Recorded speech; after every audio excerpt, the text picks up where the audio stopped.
Hello there guys, in this video you will see a Facebook Future Photos settings. Firstly, go on your profile section by typing on your left upper side on your profile photo. Right after that you need to scroll down and go on edit public details section, and then you need to scroll down again, and as you can see, as a future side you'll need to go on edit.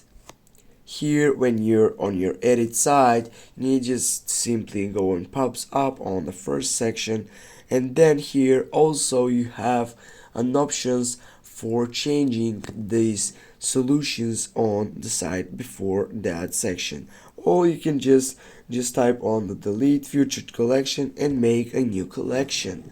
Guys, you have a lot of options right there, but if you get back again and you have get it also again here, when you're for a new site you're just adding on your camera roll or from your stories, and if you go again on edit, and if you want to delete this one, just go delete future collection, go OK.